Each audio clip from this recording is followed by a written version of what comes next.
Actualité, opinion, point de vue, entrevue et plus encore. Chaque samedi à 11h. Parce qu'on vient de loin. FGSM.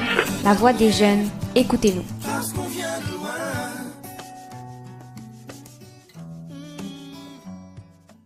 Parce qu'on vient de loin, notre chanson totem.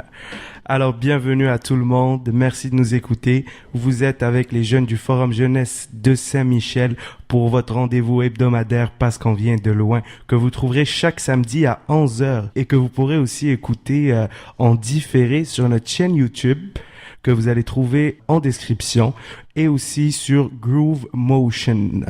Alors aujourd'hui, on va parler d'un sujet qui nous tient à cœur. On va parler de la place des jeunes dans la société. On va faire aussi une interview. Il y aura un constat, un petit débat, puis une belle conclusion.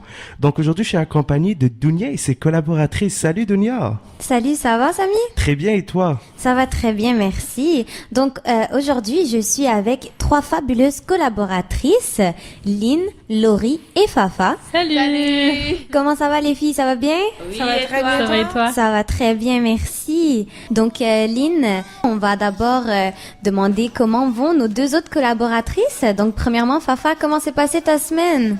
Une semaine très chargée. Comme d'habitude, la routine quoi.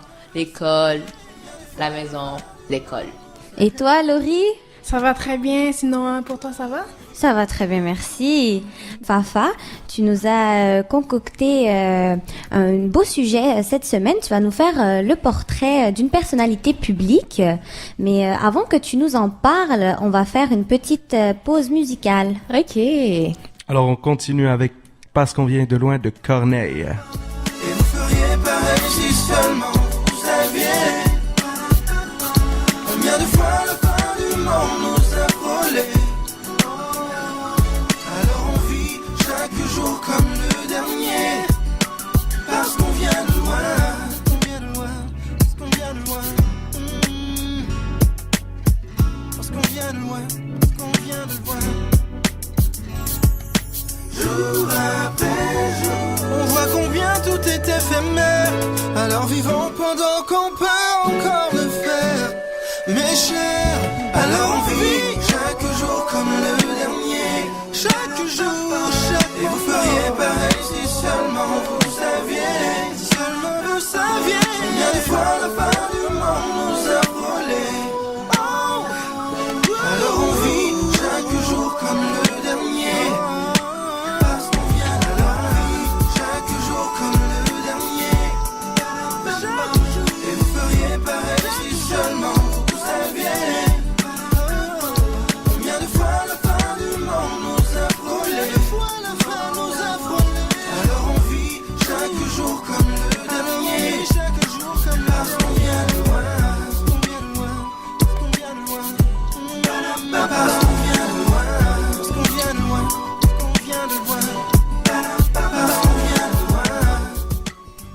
Parce qu'on vient de loin, notre rendez-vous hebdomadaire du Forum Jeunesse de Saint-Michel en collaboration avec Groove Motion Radio que vous trouvez chaque samedi à 11h. Alors aujourd'hui, on vous a préparé un sujet, c'est la jeunesse et sa place dans la société. On vient de passer par une petite tranche d'actualité et on était avec Fafa qui allait nous parler de son entrevue, c'est ça, Dunia? Exactement. Donc Fafa va nous faire le portrait d'un jeune, étant donné que nous parlons cette semaine de la place des jeunes dans notre société. Donc Fafa, de qui vas-tu nous parler aujourd'hui? Mais aujourd'hui, c'est un peu spécial parce que moi, je veux plus me concentrer sur l'implication des jeunes dans la politique au niveau municipal. Alors aujourd'hui, je vais vous faire le portrait d'un jeune qui, à 22 ans, a réussi à devenir élu de la circonscription, plus conseiller municipal dans la circonscription de G. Emery Provost à la Chine. C'est monsieur Younes Boukala qui est à 22 ans le plus jeune conseiller municipal de la métropolitaine à Montréal, oui. Wow, impressionnant. Alors, Fafa, quelles sont ses réalisations à ce jeune homme en plus d'avoir été, comment il s'est rendu justement à être élu à 22 ans?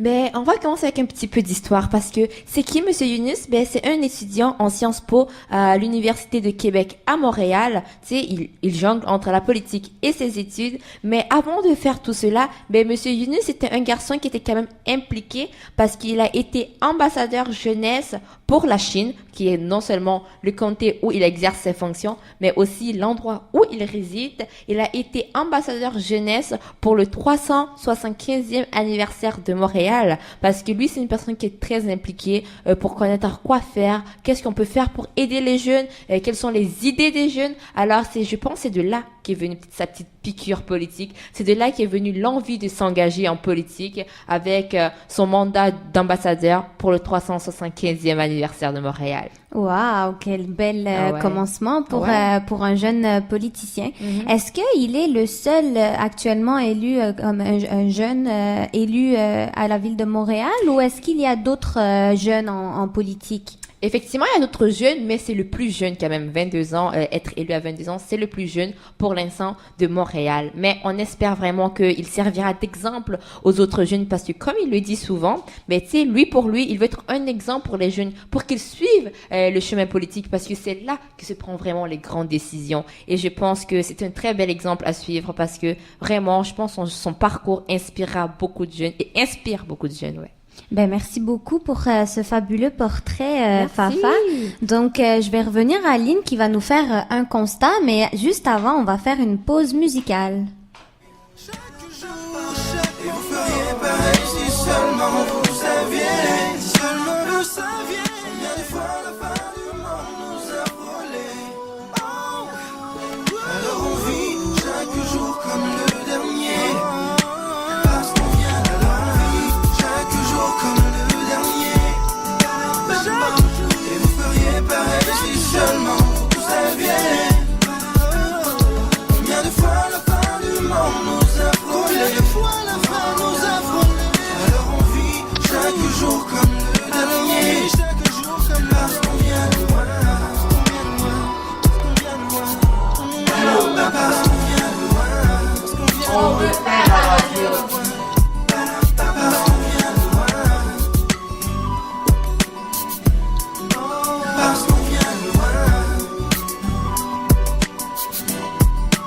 Parce qu'on vient de loin.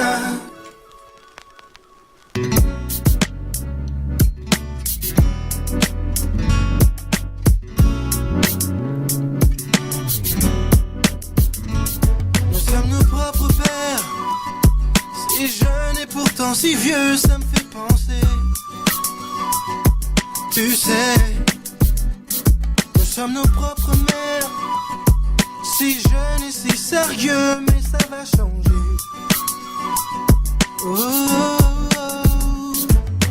On passe le temps à faire des plans pour le lendemain, pendant que le beau temps passe et nous laisse vider un certain perd trop de temps à suer, s'écorcher les mains.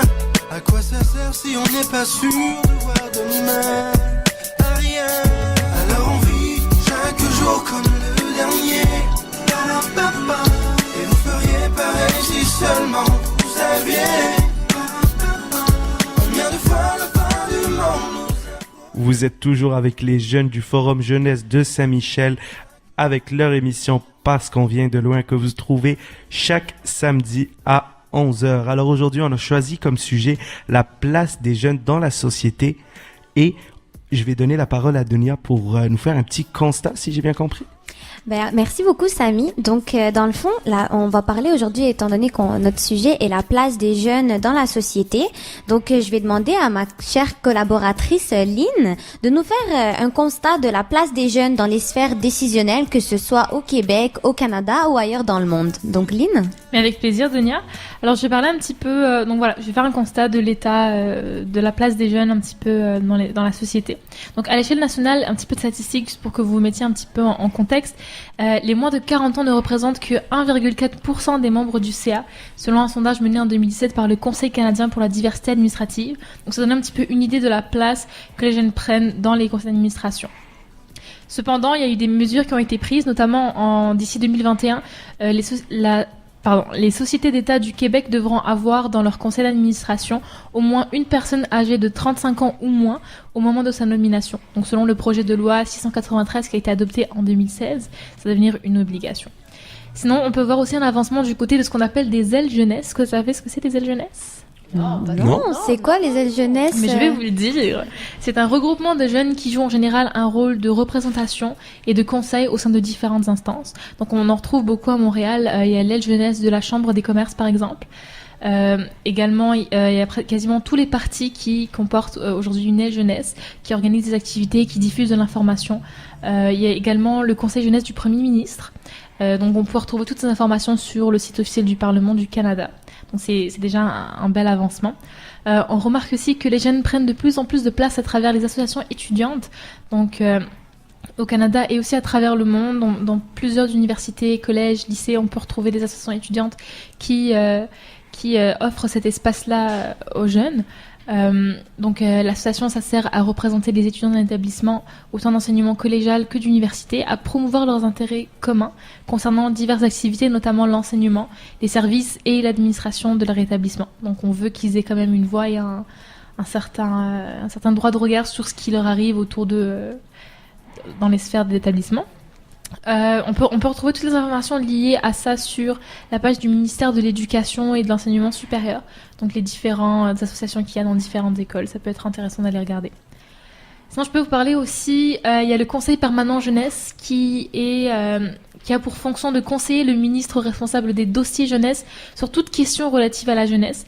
Donc il est composé de 15 membres âgés de 15 à 30 ans qui proviennent de diverses régions du Québec et des secteurs d'activité variés. Ils sont donc nommés pour des mandats de 3 ans. C'est vraiment un groupe de jeunes entre 15 et 30 ans. Et voilà, donc c'est assez intéressant d'avoir ce conseil-là. Sinon, on peut aussi remarquer l'implication des jeunes à travers les organismes jeunesse, dont le Forum Jeunesse de Saint-Michel d'ailleurs. Il y a donc un répertoire des organismes jeunesse qu'on peut retrouver. Il y a 1500 organismes à but non lucratif et non gouvernemental qui sont actifs sur le territoire québécois. De façon générale, ces organismes représentent des jeunes qui sont âgés entre 15 et 30 ans. Ils leur offrent des services. Donc, ils offrent des services, sinon, principalement à cette clientèle-là. Ça peut être assez intéressant à regarder. On peut retrouver la liste de tous ces organismes sur le site du Conseil permanent jeunesse. Donc, on pourrait retrouver aussi les coordonnées du Forum jeunesse si ça intéresse quelqu'un. Il y a des activités d'initiation à la jeunesse dans la sphère politique.